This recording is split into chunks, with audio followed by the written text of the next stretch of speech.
दो लड़कियां एक दूसरे की बहुत अच्छी दोस्त होती हैं। वो एक दूसरे के हर सुख दुख में शामिल होती हैं और एक दूसरे के काम आया करती थी।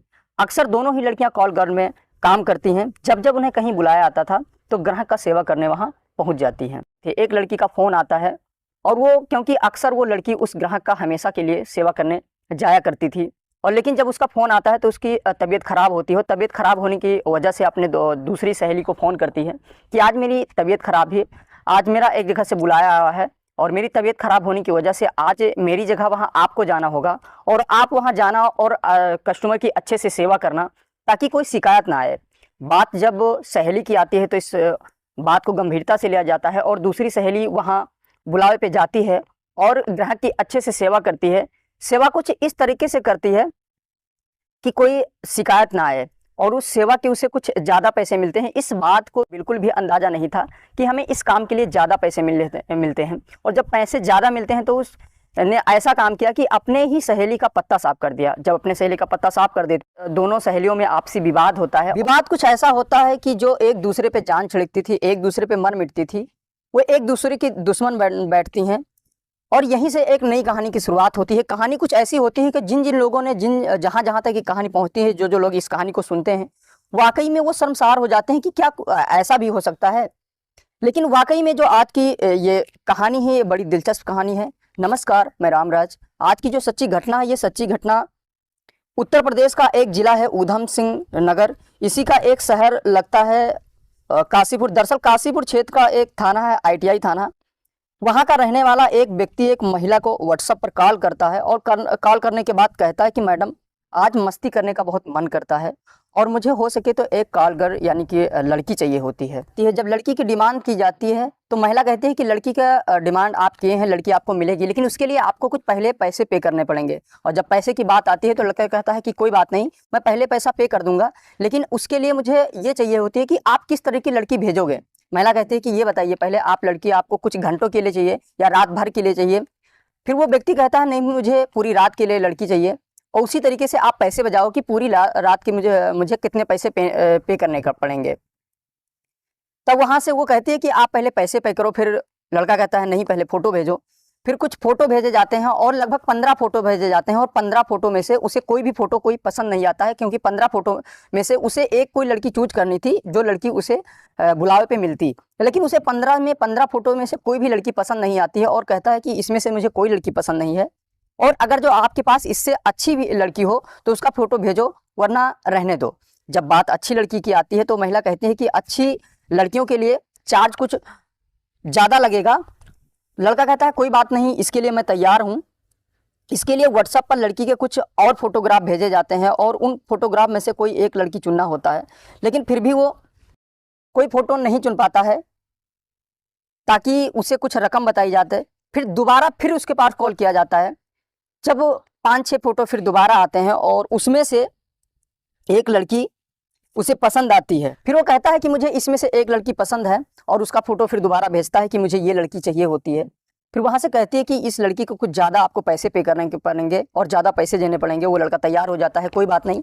फिर उससे फ़ोन पे, पेटीएम पे कुछ आधी रकम, आधी धनराशि उस महिला के नंबर पर डाल दिया जाता है, और फिर उसे एक नंबर दिया जाता है, एक रास्ता बताया जाता है कि इस होटल में फले जगह फले नंबर पे मुझे चाहिए होती है। फिर ये नंबर देने के बाद में जो कॉल गर्ल का काम करती थी वो लड़की वहाँ जाती है। अब बताए गए रास्ते के अनुसार से वो लड़की जिस होटल में उसे बुलाया गया था, उस होटल में बताए गए रास्ते के अनुसार से वहाँ पहुँचती है, और पहुँचने का समय लगभग 7 या 8 बजा होगा। और वहाँ जब पहुँचती है, पहुँचने के बाद में जब वो दरवाज़ा खोलती है, दरवाज़ा खोलने के बाद में जो देखती है वो बेड पर, तो बेड पर कोई और नहीं था बल्कि उसका होने वाला पति होता है।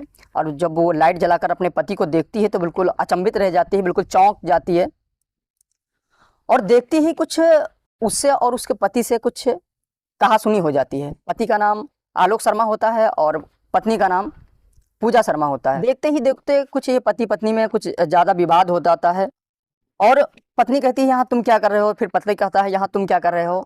और इसने कहने के बीच में ही मतलब पत्नी पति को मारने लगता है, और ये जब दोनों मारपीट करने लगते हैं तो पति इस पर भारी पड़ जाता है, उससे कुछ पीटने लगता है। ऐसे लगता है कि इसकी जब चीखें बाहर निकलती हैं और आवाज़ें लोग सुनते हैं, तो जो होटल के रूम में और बाकी लोग थे और जो होटल के कर्मचारी होते हैं वो दौड़कर मौके पर जब पहुंचते हैं तो इन लोगों को समझ नहीं पाते हैं कि आखिर ये लोग क्या हैं।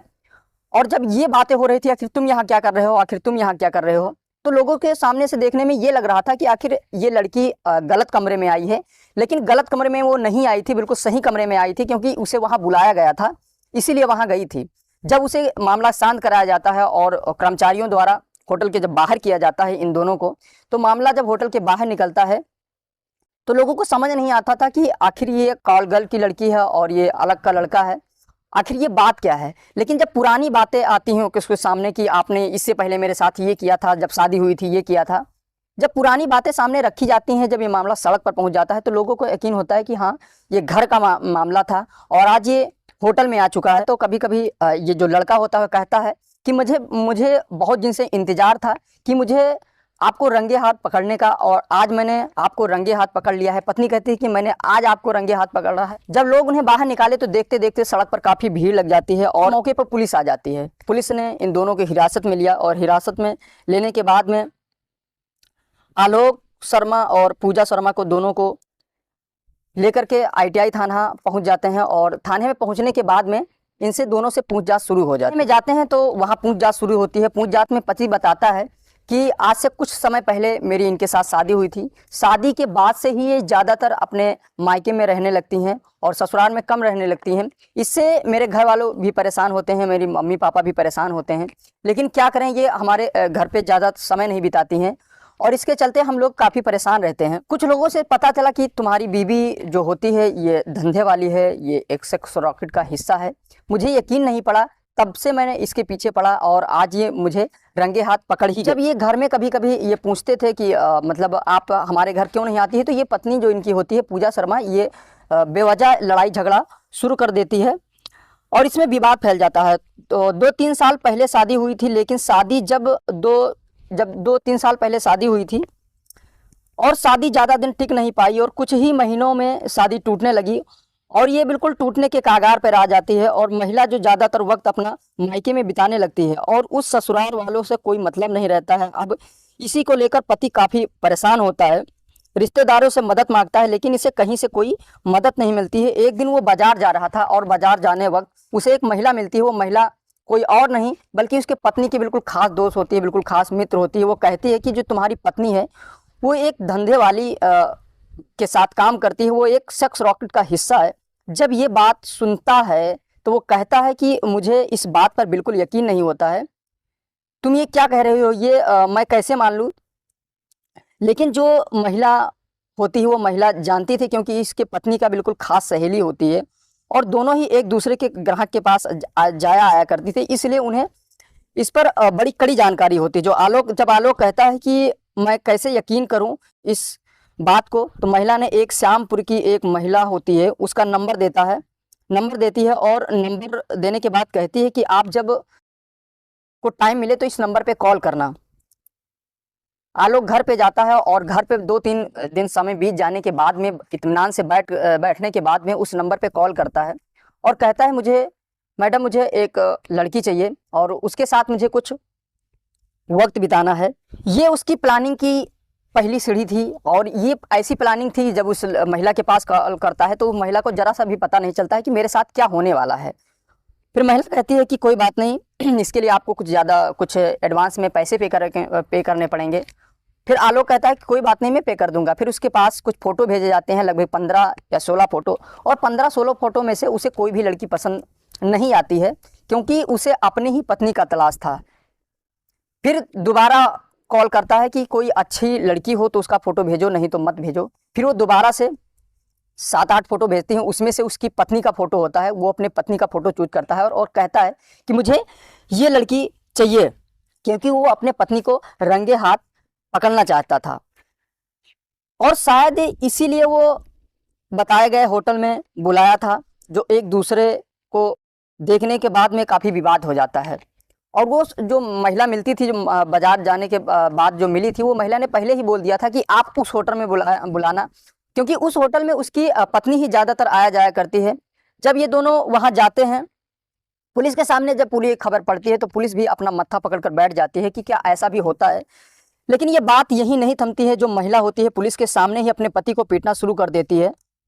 पीटना शुरू कर देती है और इसका संबंध, कहते हैं कि इसका संबंध कई महिलाओं से है और फिर पुरुष कहता है कि इसका संबंध कई पुरुषों से है। ये एक्सोस रॉकेट का हिस्सा बन चुकी है।